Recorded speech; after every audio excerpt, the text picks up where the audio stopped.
Welcome to Two Guys, Three Crowns, the podcast that talks about what it's really like to live in Stockholm, Sweden. I'm Sean, and with my fellow American Rodney, we break down the good, the bad, and the just plain weird. It's quite the journey, so join us for the ride.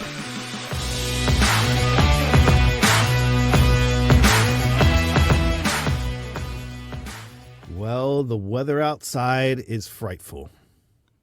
But the weather inside, delightful. I'm not going to keep going because I know what the next words are, and I don't want to invoke it. Yeah, and that's all the words I know. I don't know the rest of the lyrics.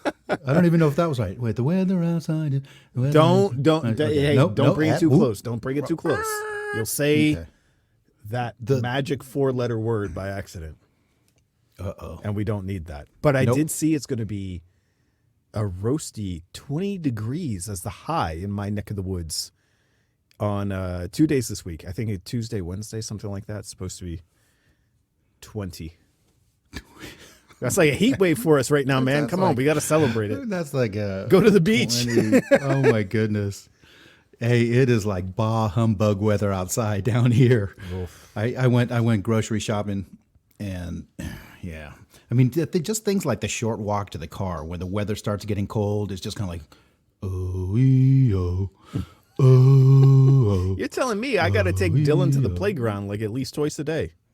Yeah, you're like, hey, come on, play quick, not only, fun. Okay, there's that point about I physically have to be outside in the rain and all that with him, but also it's like, okay, 17, 16, 15, 17, 12.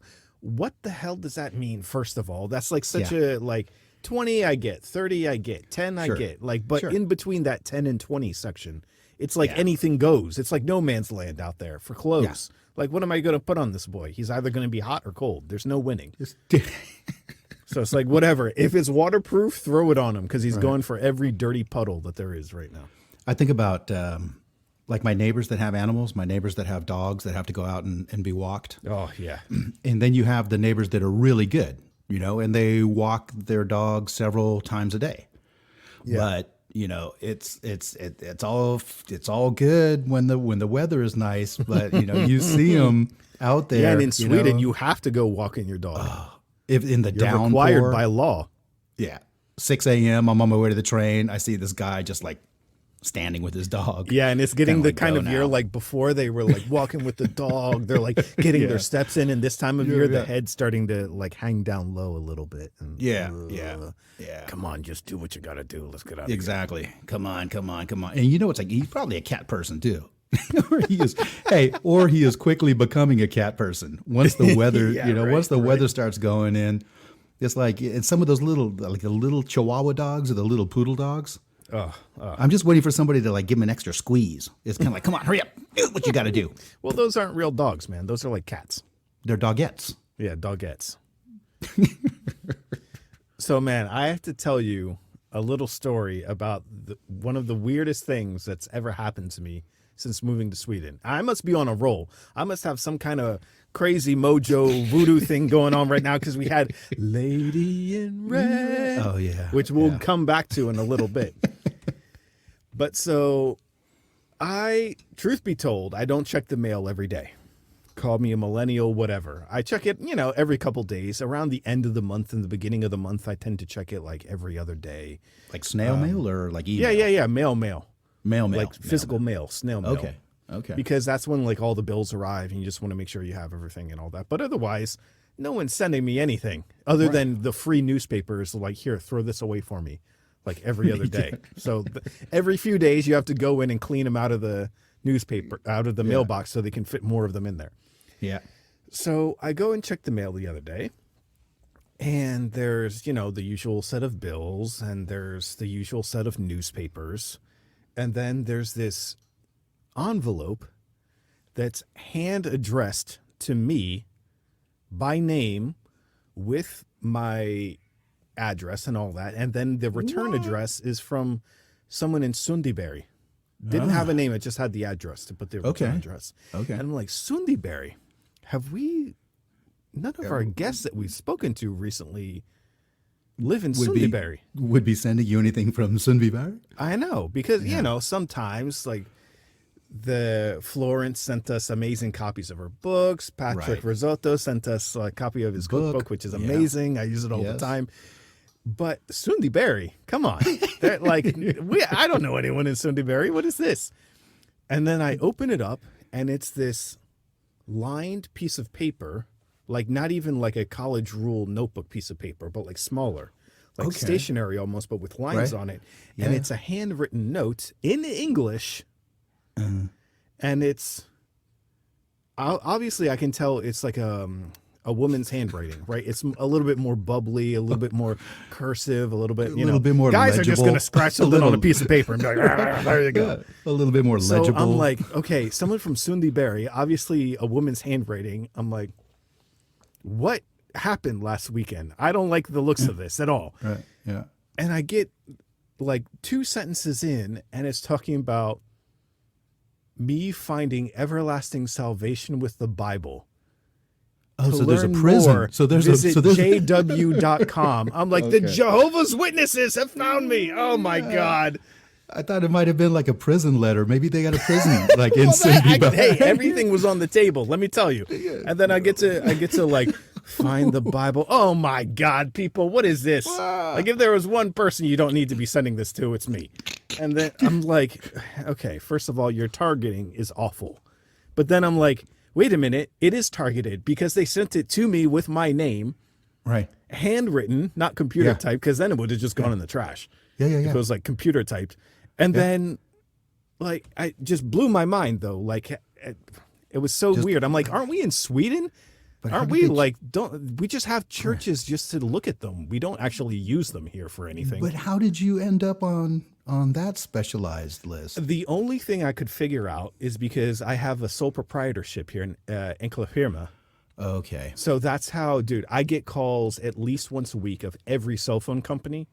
Like, hey, we'll sell your company like a new cell phone plan. I'm like, guys, Tele2 already got me like months ago. They gave me a free phone and everything. Like, I'm already sold. They're like, oh, okay, we'll take you off the list. I'm like, no, you won't. You'll call me again next week. You'll be calling me. I know.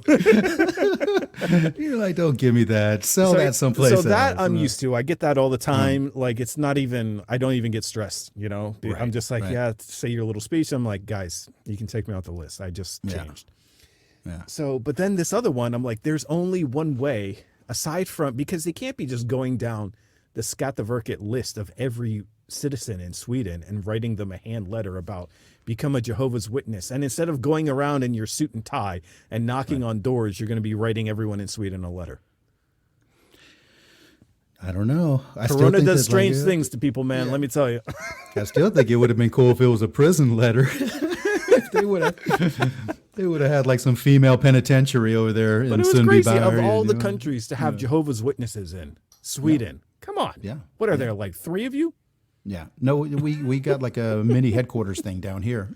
Really? Yeah. Right by the train station.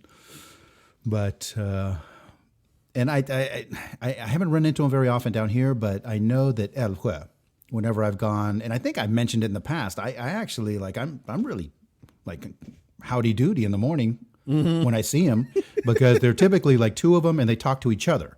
Right. You know? And I usually like walk right up and I'm like, hey, top of the morning to you. Have a fantastic day. And they're not really sure whether they don't really know how to respond to something like that. I almost got pelted by the pamphlets. Like, wait, no, stop. But we do this to you. You cannot do that to us. But it was, I mean, I'm happy, and I'm like, oh, thanks, I'll take one of those. Hey, I'll take one of those for my friend too. You know, it's, but yeah, that's just, you know, spreading the love. That was so bizarre. But yeah, you're lucky that you didn't get like one of those letters, like where the outside of the envelope has the little cut newspaper things, the little cut newspaper addresses. Oh, like a ransom note. Like yeah. A ransom my God. Note would be like, Sean. S-H-A. Yeah, that literally it would go right in the trash. Yeah. Oh man. But so I mentioned Lady in Red, our famous IKEA live streamer. Did she get a hold of you? Live stream? No. Yeah, no, that would be it, right? She's the one sending me the letter from Sundbyberg. She travels all the way down to Sickla to go to the grocery store to live stream her experience at the grocery store. But so you caught my show. So I see this article on, I think it was CNN, saying the next $1 billion business coming out of China, the China tech scene, and it's about people live streaming shopping. Oh, that's right. You sent me. I sent it to. I couldn't believe it. I was like, no. Yeah. Like, we can't be on this. Now, it wasn't exactly what she was doing, like actually in the grocery store. But I think the article was about people like taking the products out and reviewing the products, more kind of like a live review thing. And then you could go and like buy stuff, and they would have affiliate links and all that kind of thing. So it was like a live promotion kind of thing. Where Right. people were in their like home YouTube studio, not really out in a grocery store. Like, Because she would have been like way ahead of the curve. What? Yeah, she's like 2 steps ahead of China right now. She's like so far ahead of the curve that. But you've seen like the eating shows, right? The eating shows that they have, I think in Korea, Japan, I believe. Wait, I may China. have heard something about this. Tell me more. Well, no, people stream when they're eating. It's just like a live stream of somebody sitting there. It could be a guy, it could be a girl. They're like eating, noodles, or they're eating their dinner. I haven't gone in and checked out. But that's it. It's just like, them eating. It's just them eating. And I think that, and I don't know if it's because people have become a lot more isolated, like they don't interact. And I don't know if the whole thing is like, I'll bring my food and I sit and then I, stream this person eating their food. So we're kind of like eating together. I don't know. Because I have heard something. I think this was another Chinese tech, because their social media scene over there, it's like hyper accelerated in some ways, and other ways it's totally backwards. But there's like a trend of these guys that overeat. Like they try and eat as much as possible. Okay. And then I think there's some kind of interactivity bit to it. But that was like, they signed some law recently about like limiting food waste. And that was one of the things that they mentioned for the rationale supposedly of like punishing people for food waste, was these guys making YouTube shows like overeating as much as possible. I'm like, so we've just gone full Nero. We've gone full Roman at this point with society. Holy smokes. So they're overeating as like a sign of like a protest, or no? No, they're eating for likes. They're doing it for the gram. They're doing it for likes and for, I don't know. How do you make money on that? Selling ads on YouTube, I guess. It's craziness. Wow. It's a wild world, man. Wild. Eating. Likes. I mean, we have the same thing in Western culture, right? It's the Nathan's hot dog eating contest on July 4th. Which it's the same thing. And all these like eat the most oysters and man versus food and all that kind of stuff. Or the hot spicy food. Hey, I get down with some hot ones. Let me tell you. But Nathan's is no joke either, right? I mean, that's an international sport. Well, that you like literally have to train for. Like otherwise you'll kill yourself. But and I heard that guy got kind of ill. Wasn't he Japanese? Kobayashi. Kobayashi, right. And I think that he actually ended up, and all you got to do is watch one of those things and be like, that's not healthy. I mean, something breaks. No. Because there's that part of your brain that tells you like, okay, you had enough to eat. And then you force through it. Like, right. And not only the physical damage you're doing to your body, like sustaining that to be able to win a competition. So you have to be training to do that over a regular basis. But then like, what is that doing psychologically? That's got to be some kind of, you're doing something with your willpower that shouldn't be done psychologically. I don't think can't be good for you. Man, he was kind of a small guy. Yeah. I mean, he was like next to Trucker Bob. The like really good ones are like fit as hell like that. They're super like ripped. They go to the gym and all that stuff. Yeah. You have to if you're like downing 6,000 calories in 5 minutes. Yeah. And then it's technique and stuff. I mean, it's like, soak the bread, get all the stuff down. Yeah. I'm starting to get full just like talking about it, because it's that stuff is. I don't know. Hey, if there are any listeners out there that have not seen the Nation's Hot Dog Challenge, I mean, you can watch it if you want to, but I think you probably it's just pure carnival spectacle is what it is. Right. it's like a train wreck. You can't look away. You're just kind of sitting there going, what is this? And then after about 3 minutes, you start asking yourself, why am I still watching this? But you're still watching it. Yeah. You're like, I'm going to And then you get to the point where it's like, no, you can't turn it off because you've already invested at least 80% of the event's time watching it already. So I need to see who wins now. Yeah. Come on. You got to be like, I'm already in it to win it now. I mean, I got to see if this guy blows up. I mean, if this guy blows up live. But that's a only in America thing. Well, not only in America, China too, obviously, but you wouldn't find it here in Sweden. I can't imagine a Swedish korv eating contest. No. But see, the Americans do it for like no likes. I mean, there's like no like thing. They're just like competing. Well, there's always money involved somehow. Sure. Sell an ad and then there's money involved. Yeah. But then you see some of these restaurants that do that stuff, like the challenge, like to eat more than another person, and you get your name written on their wall in the restaurant. Like here's all the idiots that actually pulled it off. You can join the long list of idiots, and you get this this extra small T-shirt, pink halter top. Yes. Yeah, that says I am now on the Hall of Shame. Yeah. So hey, to change gears real quick, I have an update in the saga of the couch. Ooh, the couch saga. We have a new couch. What? New couch. New couch. New couch. New couch. Wow. Congratulations. Thank you. It's real and it's fantastic. Wow. So we went IKEA. Okay. Because I was like, so it was a whole issue because I would have loved like a wraparound corner couch. Mm-hmm. But then I was like going through to buy it.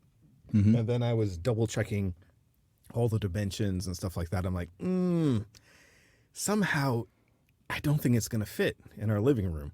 Yeah. I thought it was going to, but I was like, it's pushing it a little bit too close. And I'd rather not like run into that problem and then have to return a couch that I've already spent the time assembling from IKEA.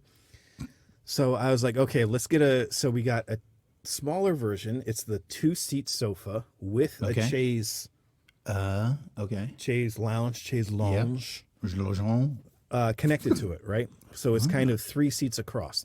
Man, this thing, if you were sitting like a normal human being, not like, well, now we have to call it crisscross applesauce, right?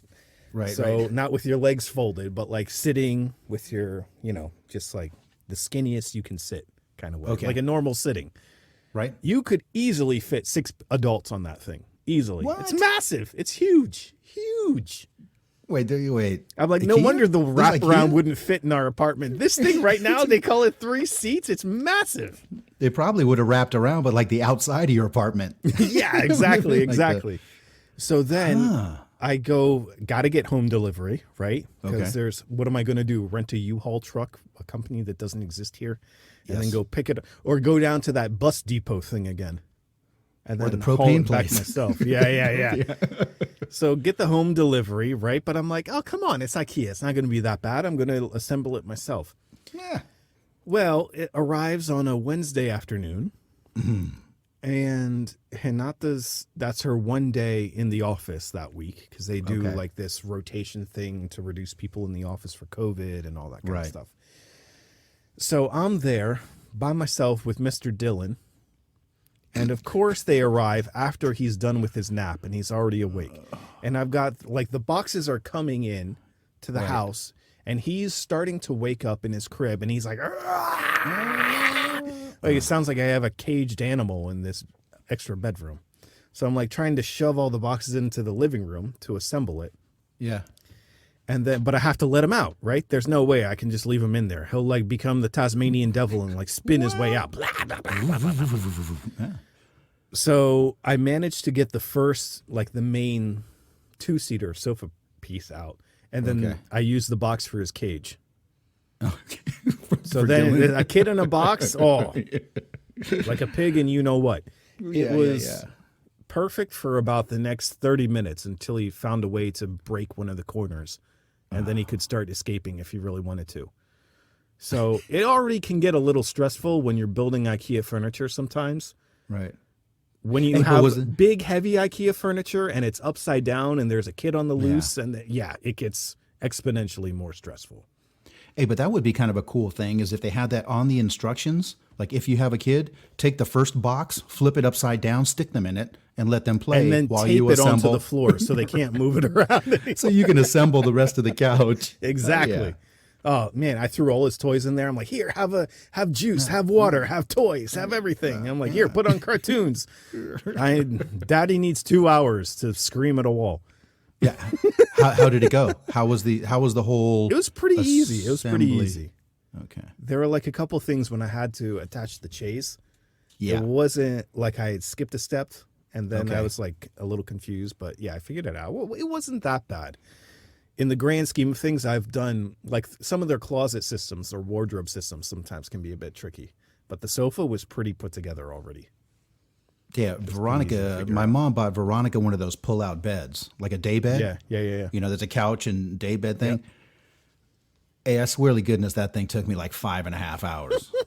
You know, and that was horrible. I think I Well- went and saw a physical therapist. My hand was like in a Oh, was yes. like in Oh. a clutch in For a days, claw. your hands and your fingers are gone. You can't touch anything. Yeah. And then I saw all I have to do is like see a picture of an Allen wrench, and I start. Yeah, Yeah, for sure, that was horrible. But I got to IKEA, tell you, the app that saved the day this past week, Tip Tap. So that's how I got rid of the old sofas. Because dude without a car or truck, really, how in the world am I going to get rid of 2 sofas? Like, where do Right. they go? They should be recycled or they should go to Goodwill or something like that. But in Sweden, they're like, okay, so bring it to us. We're not going to go get it from you. I'm like, well, that's defeating the purpose, isn't it? Who has who has the capability to do that? So I found out about this app, Tip Tap, TIPTAPP, Okay. that you can either you post pictures of your thing, Yeah. and you can either say like it's got to go to the dump or wherever, and you give people a top price that you'll Sure. pay for them to come haul it away, or Right. you can do like a giveaway, which is what I did for the couches. So they're like free. Whoever wants to come and get them, free. right? Right. $0. And within, Yeah. I don't know, an hour of posting it, I already had someone that said, "Yeah, I'll come by." It was wild. And then these 2 guys with a big old van, like a moving van kind of thing. Right. So it must be some kind of business where they take like old stuff, maybe refurbish it a little bit, and then sell it cheap or something. So you But it was post a great. picture. Yeah, you post a picture of the item that you want Yeah, disappeared. yeah.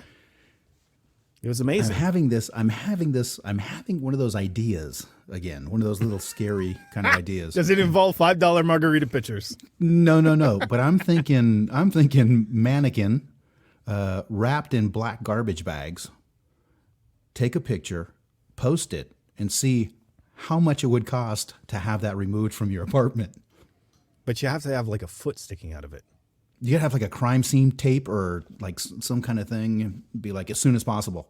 Yeah, As soon but you as got to possible. make it look. You got to make the area dark and like real shady looking. Like maybe a weird used needle next to it or something like that.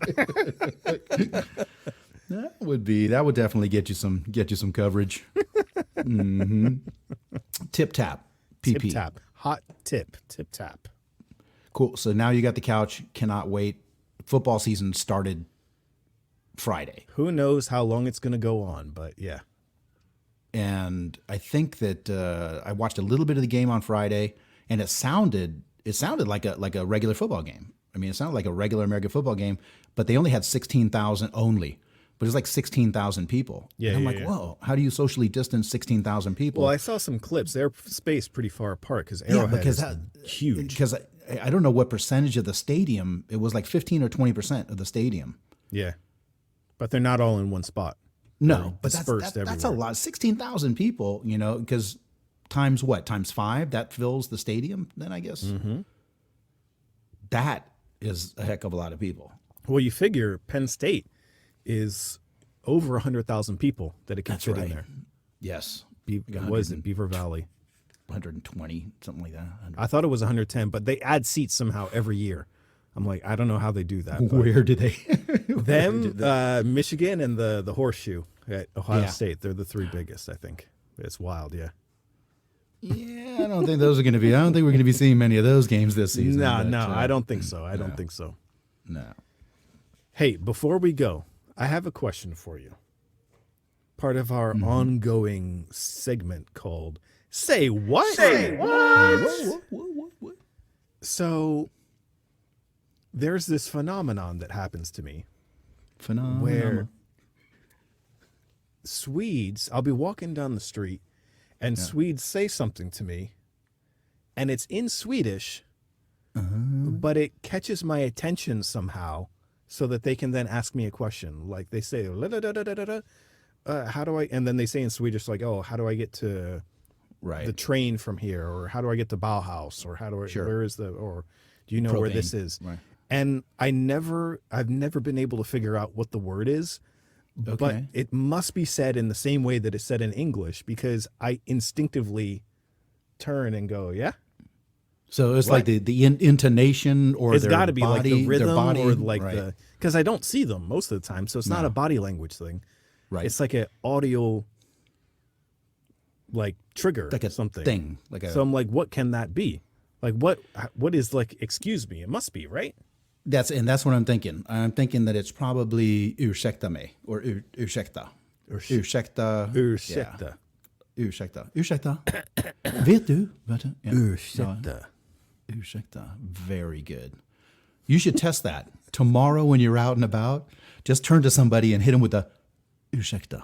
Ursäkta. And then just walk away. Okay. That's all I needed. Thank you. Hey, but don't say it sexy like that. I mean, you need to you can't hit them with a with the raised eyebrow. Ursäkta mig. No, you got to no radio voice, just keep it Swedish, very. Yes. Ursäkta. There you go. There you go. I like that. I like the way your back got straight like that. Yes, yes, exactly.